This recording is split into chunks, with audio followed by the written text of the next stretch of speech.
ఈ మధ్యన ఒక ఇష్యూ నడిచింది. శాంతి గారు అని ఒక ఆవిడ వచ్చారు. ఆయన హస్బెండ్ పేరు మదన్ మోహన్ గారు. తర్వాత మన విజయసాయి రెడ్డి, రంగంలోకి వెళ్తే సుభాష్ రెడ్డి, నలుగురి మధ్యన ఒక స్టోరీ నడుస్తూ ఉంది. నేనేమంటున్నా అంటే విజయసాయి రెడ్డి DNA టెస్ట్కి వెళ్తాడా లేదా, వైఎస్ జగన్మోహన్ రెడ్డి అసెంబ్లీకి వస్తాడా రాడా? నాకు రెండు క్వశ్చన్లు జగన్మోహన్ రెడ్డి ప్రభుత్వాన్ని నేను హెచ్చరిస్తున్నా. DNA టెస్ట్కి విజయసాయి రెడ్డి వెళ్తాడా లేదా, జగన్మోహన్ రెడ్డి అసెంబ్లీకి వస్తాడా రాడా? ఇప్పుడు ఒక నిమిషం అండి, మా ఇంట్లోనో లేదా పక్కింట్లోనో ఇంకో పక్కింట్లోనో లేదా ఇంకొక చోట ఏదో ఆడవాళ్ళతో ఒక సమస్య జరిగింది, ఒక వ్యక్తి వచ్చాడు, ఇలా జరిగింది, విజయసాయి రెడ్డి అనే వ్యక్తి నా భార్య నాతో అనిందండి శాంతి గారు, ఏమనిందంటే ఆయనకి పిల్లలు లేరు కావాలని ఏదో ఒక ఇష్యూ నడిచింది. అది మళ్ళీ ప్రత్యేకించి చెప్పి ఆడవాళ్ళ విలువను కానీ ఆడవాళ్ళ గురించి తప్పుగా మాట్లాడడం, చిత్రీకరించడం నాకు నచ్చట్లే. అది జనాలు తెలుసు కాబట్టి నేను ఒక చిన్న ఇంప్లిమెంట్ చేసి చెప్పేశాను అంతే. ఇప్పుడు ఏమంటున్నారంటే జనాలు, ప్రజల చేత ప్రజల కొరకు ప్రజల యొక్క ఉన్నటువంటి ఈ రాజ్యాంగబద్ధంలో ఒక వ్యక్తి ఒక ఎంపీగా, మెంబర్ ఆఫ్ పార్లమెంటు, రాజ్యసభ సభ్యుడిగా ఢిల్లీలో ఉన్నాడు. ఎక్కడ? మన ఆంధ్రప్రదేశ్లో ఎన్నుకోబడినటువంటి ఒక రాజ్యసభ సభ్యుడు ఢిల్లీకి వెళ్ళినప్పుడు వాళ్ళు ప్రశ్నిస్తారు, మేము నీకు ఓట్లేసి గెలిపించాం కదా, నువ్వు మంచోడు అనుకున్నాం కదా, ఆ అమ్మాయి వచ్చి ఇప్పుడు ఒక అలిగేషన్ పెట్టింది, వాళ్ళ హస్బెండ్ వచ్చేసి ఆవిడ నాతో అనింది, కాబట్టి నువ్వు దీనికి సమాధానం చెప్తావా లేదని అడుగుతున్నారు. నేను కాదు అడిగేది, ప్రజలు అడుగుతారు. ఆంధ్రప్రదేశ్లో 175 నియోజకవర్గాలు ఉన్నాయి, 25 ఎంపీలు ఉన్నాయి, మీకు తెలియదేం కాదు. వాళ్ళందరూ కూడా ప్రజలు ఈరోజు నిలదీస్తున్నారు, నిందిస్తున్నారు. ఏమని విజయ్ ఏమంటాడంటే దానికి ఒక చిన్న మాట చెప్తాడు. ఏం మాట చెప్తాడంటే, ఆ అమ్మాయే చెప్పింది, ఆయన వయసు ఎంత, నా వయసు ఎంత, నీ వయసు ఎంత, నా వయసు ఎంత అనేది DNA టెస్టా? నేను ఎప్పుడు తప్పే చేయను, నా పేరు విజయసాయి రెడ్డి అని గట్టిగా అరిస్తే విజయసాయి అది DNA టెస్ట్ అవుతుందా? వెంకటేశ్వర సన్నిధిలో వచ్చిన ప్రమాణం చేస్తా అంటాడు, ఇది DNA టెస్ట్ అవుతుందా? మరి అలా అనుకుంటే ఈరోజు సివిల్ కేసులు ఉన్నాయి, క్రైమ్ కేసులు ఉన్నాయి, రకరకాల హత్యాకాండ కేసులు ఉన్నాయి, 302 సెక్షన్ ప్రకారం ఉన్నారు, జీవిత ఖైదు అనిపించే వాళ్ళు ఉన్నారు. వాళ్ళందరూ కూడా ఇదే మాట చెప్తారు, మా అమ్మ మీద ఒట్టేసి చెప్తున్నాను, మా నాయన మీద ఒట్టేసి చెప్తున్నాను, మా అమ్మని అడగండి నేను ఎంత మంచోడ్ను, మా ఊరోళ్ళని అడగండి ఎంత మంచోడ్ను. ఈ మాటలు అనేటివి ప్రజా పరిపాలనలో సరిపోతాయా? ఈ మాటలు గట్టిగా అరిచినంత మాత్రానో నేను ఎలాంటి వాడినో మీకు తెలియదు అనే మాటలు తాత్కాలికం, ఏదో సరదాగా విని ఊగుట్టి వదిలేసేటివి తప్ప వీటికంటూ కొన్ని టెస్టులు ఉంటాయి. DNA టెస్ట్ ఉంటుంది. ఆ DNA టెస్ట్లో ఒక ఎంట్రీకి ఇచ్చేస్తే ఒక 10-15 నిమిషాలు ఒక రోజు చూసి ఆ జీన్స్ కరెక్ట్గా ఉందా లేదా ఏంది అనేది ఒకటి చెప్పేస్తారు. ఇవన్నీ ఎందుకు? తప్పే ఉంది. ఒక ప్రభుత్వం ముందుకెళ్ళేటప్పుడు 4 అలిగేషన్స్ వస్తాయి, నలుగురు మన మీద అరుస్తూ ఉంటారు.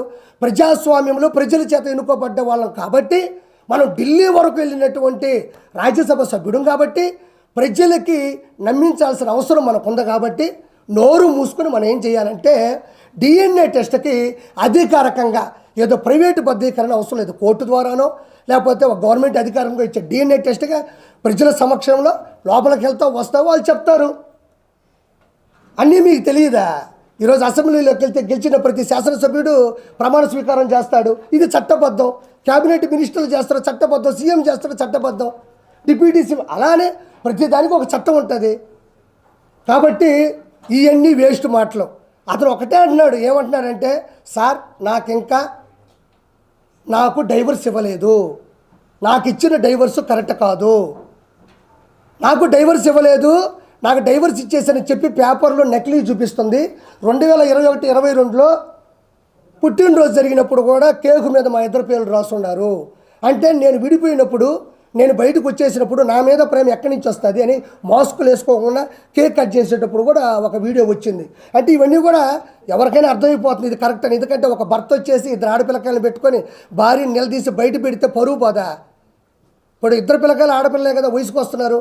కాబట్టి ఖచ్చితంగా విజయసాయి రెడ్డి అనే వ్యక్తి 100% ఆల్రెడీ నిందితుడు. ఆల్రెడీ కొత్తగా నిందించాల్సిన అవసరం లేదు. ఆల్రెడీ విజయసాయి రెడ్డి అనే వ్యక్తి A2గా ఉన్నాడు, అక్యూజ్డ్ 2. ఎవరే పర్లేదు వాడి పెట్టి మళ్ళీ దాన్ని ఎత్తుక్కోలేదు, ఇప్పుడు వచ్చిందో లేదని ప్రింట్. ఓకే డన్, సరదాగా. ఇప్పుడు నేను ఒకటి అంటున్నా, ఆల్రెడీ A2 ఇతను ఆల్రెడీ పోయి చెప్పకూడదు తిన్నాడు, సెంట్రల్ జైల్లో చెప్పకూడదు తినేసి వచ్చినాడు. అలాంటి వ్యక్తి ఇది చేసుంటాడని ఎవరైనా నమ్ముతారు. కాబట్టి డిఎన్ఏ టెస్ట్కి ఖచ్చితంగా అటెండ్ అవ్వాలి.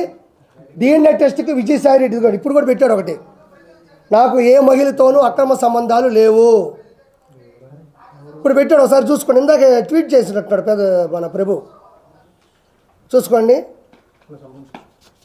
తనకు ఏ పరాయి మహిళతోనూ అక్రమ సంబంధాలు లేవని విజయసాయి రెడ్డి తెలిపారు. వెంకటేశ్వర సన్నిధిలో వెంకటేశ్వర నాశనం చేసిందే వీళ్ళు, వెంకటేశ్వర కొండని నాశనం చేసిందే ఈ వైఎస్ఆర్సీపీ ప్రభుత్వం.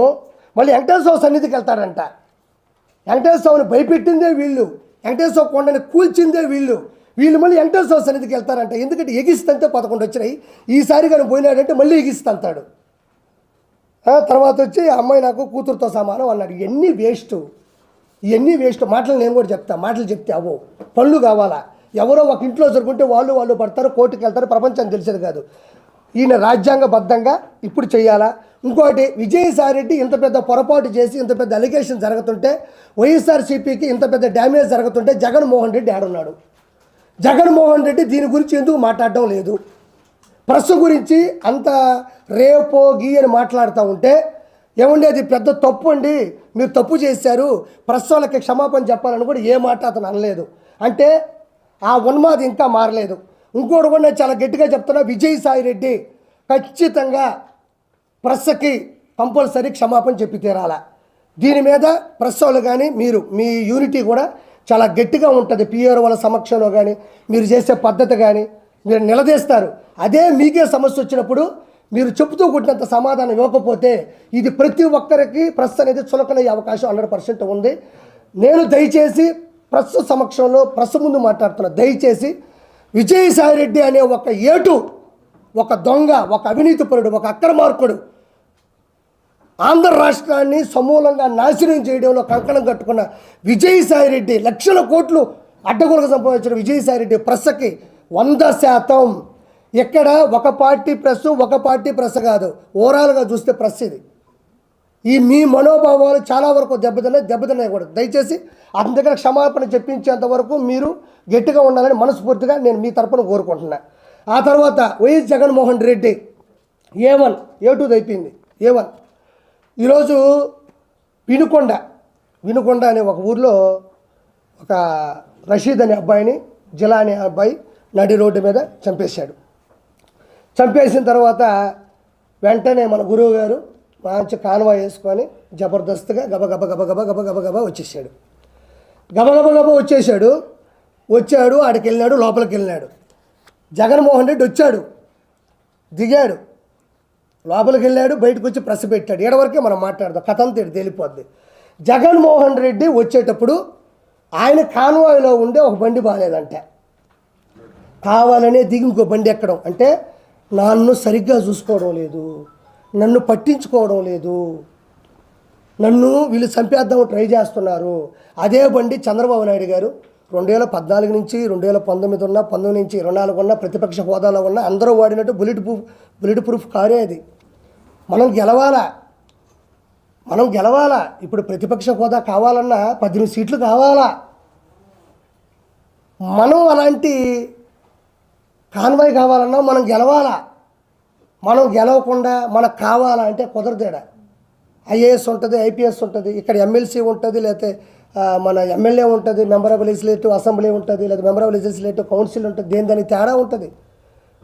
మనం గెలవడంలోనూ, ప్రజల చేత ఎన్నుకోబోవడంలోనూ, మన మెజారిటీ వల్ల మనకు వచ్చేటువంటి స్థాయి ఉంటుంది తప్ప మనం గబగబా దిగేసి ప్రాంక్ వీడియోస్ చేస్తారు చూడు, గబగబా ఈ బండి దిగి ఆ బండి ఎక్కినంత మాత్రాన జగన్మోహన్ రెడ్డి చెప్తున్నా, నీకు ఎవడు కొత్త బండి ఎవడు, ప్రభుత్వం ఏదైతే నియమిస్తుందో ఆ బండే ఇస్తారు నీకు. ఒకటో పాయింట్, దాన్ని జనాల ముందు ఫోకస్ చేయడం.